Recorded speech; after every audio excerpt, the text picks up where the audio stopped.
Kingsley Falls, maintenant, l'entreprise Cascade a dévoilé son plan de développement durable pour les 5 prochaines années. Chloé-Anne, quels sont les principaux engagements que la pepetière annonce prendre?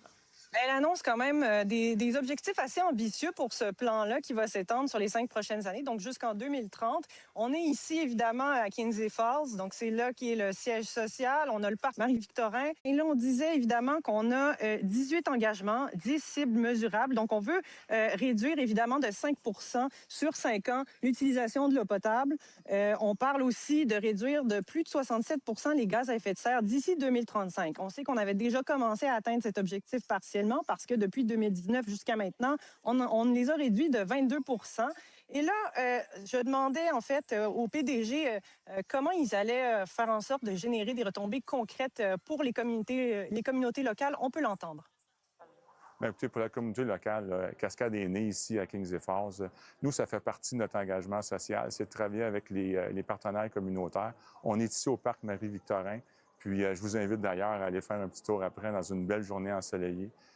Tout ce qui est environnement, tout ce qui est la préservation de la biodiversité, c'est dans notre ADN, c'est important. Parce que, tu sais, au-delà du travail, des produits qu'on fait, on veut laisser une empreinte, minimiser l'empreinte de Cascade sur la planète.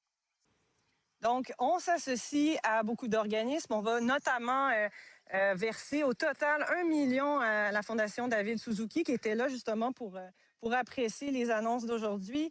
Pour soutenir le parc, on parle d'un montant de 275 000 par année quand même sur l'étendue du projet, du plan. Donc, évidemment, il faut rappeler que c'est beaucoup d'emplois, des milliers d'emplois, puis on parle de 87 de rétention des talents. C'est quand même des beaux chiffres, mais c'est ça, il va falloir continuer le travail qui a déjà été entamé avec les fournisseurs là, pour respecter les normes éthiques. Merci Chloé-Anne.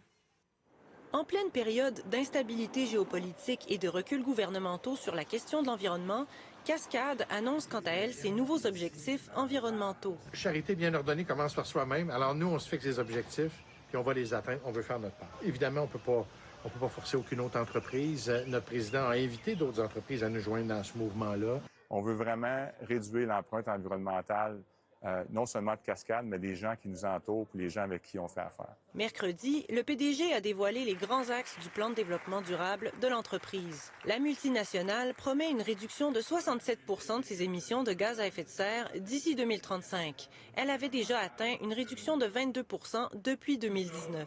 Et même si l'eau demeure essentielle à la production du papier, elle entend réduire de 5 son utilisation durant les 5 prochaines années.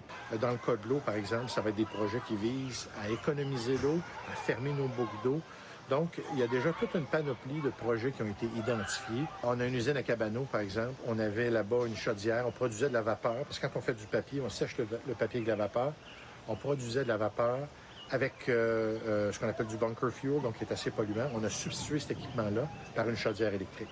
On a réduit de façon drastique les émissions de l'usine de cette façon-là. Pour mettre à exécution ce plan ambitieux, on nous dit qu'il en coûtera pas moins de 20 millions de dollars pour les premières années. Ce sont dans bien des cas des projets où il y a un retour sur l'investissement qui est rapide. Alors, ça demande un décaissement, mais il y a un retour. Parce que souvent, puis je vais vous donner un exemple très simple, quand on fait un projet d'efficacité énergétique, ça a pour conséquence de réduire, par exemple, nos GES, mais ça a aussi pour conséquence de réduire notre utilisation d'énergie qu'on est obligé d'acheter. Cascade va aussi investir dans la cause environnementale en soutenant directement des organismes comme la Fondation David Suzuki et le parc Marie-Victorin. Chloé-Anne Touma, TVA Nouvelles, Kingsley Falls.